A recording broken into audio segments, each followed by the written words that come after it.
você comentou, então, essa medida administrativa, ou mesmo essa contabilização diretamente pela contabilidade do empresário, não é aconselhável, né? A gente tem visto, né, de fato, isso, que tem sido exigida, no caso, uma ordem judicial que dê uma segurança, uma liminar, e que autorize a fazer esse procedimento, né? Não seria aconselhável, então, adotar essa medida ainda, né, até pelo movimento que a gente tem visto da própria Receita Federal, de tentar aí conter essa forma de exclusão, né, e autorizar essa contabilização. E uma dúvida que surge, doutor Richard, é com relação... Você falou da liminar que vai fazendo o mês a mês. E também, quando tiver lá o trânsito julgado, existe também a possibilidade de uma recuperação do passado? Como funciona isso? Então, o que acontece é que hoje, se você entrar com uma ação hoje, você pode pedir para que seja possível a recuperação dos últimos 5 anos, a partir do momento que você entra com a ação. Foi pedido por parte da União, da Receita Federal, para que o STF faça uma modulação dos efeitos dessa sentença, desse recurso especial, para que haja um marco temporal, né? Para que o STF decida que a partir de certo ponto, né, a ser definido ainda, seja feita uma trava para que a partir daquele momento não possa mais voltar atrás. Né? Então isso ainda não foi julgado pelo STF, existem vários argumentos para que isso não aconteça, mas esse tipo de modulação de efeito ele não tem muito um argumento jurídico, mas sim uma questão econômica, pensando numa questão para... Exatamente, para não acabar não quebrando... Exatamente. Uma arrecadação do fisco. Acabar não quebrando o Estado. Então é interessante que hoje quem tiver entrado com a ação e te conseguir uma sentença, um trânsito em julgado, não ter mais opção de recurso, conseguir voltar 5 anos de ajuizado à ação. Isso é possível hoje, enquanto não for julgado esse recurso que a União apresentou pedindo essa modulação de efeitos da sentença. Perfeito. E qual que é o valor que poderá ser, do ICMS, que poderá ser excluído dessa base de cálculo dessas contribuições do PIS e da COFINS? Como que funciona essa questão de cálculo especificamente? Isso, hoje a gente tem uma pequena controvérsia com relação a isso, né? Porque a Receita, inclusive, ela editou soluções de consulta, algumas resoluções, para poder determinar isso. A Receita ela tem um entendimento hoje que só poderia ser excluído da base de cálculo do PIS e da COFINS o ICMS efetivamente recolhido.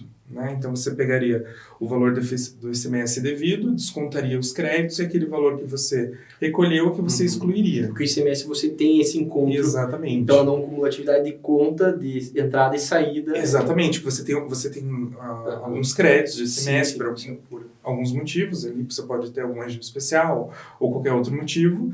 E às vezes você não paga efetivamente todo o ICMS que você deveria pagar, por você ter esse crédito. E a Receita entende que se você usa o crédito, você não teria direito a excluir esse valor que você recolheu, pagou com o crédito. E, inclusive, vários juristas, inclusive próprios ministros do STF, têm rechaçado essa teoria da Receita, porque estaria criando 2 tipos de ICMS, né? Isso não é válido. Os ministros do STF, quando eles fizeram os votos dele nesse recurso, eles deixaram bem claro que o ICMS que tem que ser excluído da base de cálculo do PIS e da COFINS é aquele destacado na nota fiscal. Ou seja, que já está ali. Exatamente. Previsto, quando você adquire o produto, ele está ali na nota fiscal, o valor do ICMS. Do serviço que circula, né, dependendo do caso. Exatamente. Então, esse é o entendimento que a gente tem várias decisões judiciais nesse sentido, e no próprio voto do recurso especial que trouxe a repercussão geral, essa é a tese que tem sido mais aceita e mais favorável ao contribuinte. Legal. E até nesse ponto que você mencionou, é interessante porque isso subverte a lógica do próprio julgado.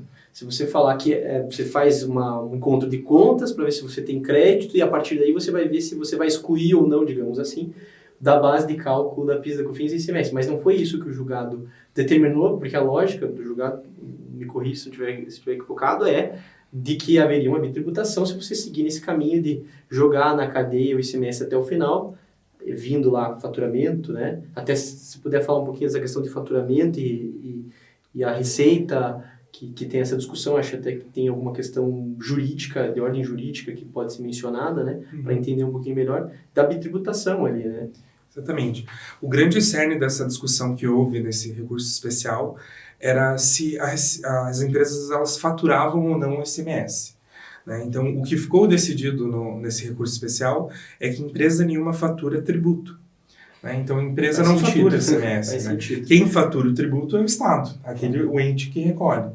Né? Inclusive, você percebe que a própria lei ela exclui, por exemplo, o IPI da base de cálculo do PIS e da COFINS.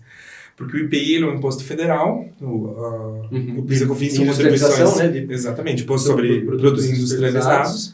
E a PIS e a COFINS são contribuições federais, por elas serem do mesmo ente, a própria legislação já excluiu, porque ele já entende que é o mesmo ente, ele já fatura, ele já fez essa exclusão. O ICMS, por ser um imposto que ele é recolhido por um outro ente, eles acabaram não incluindo, mas a lógica é exatamente a mesma.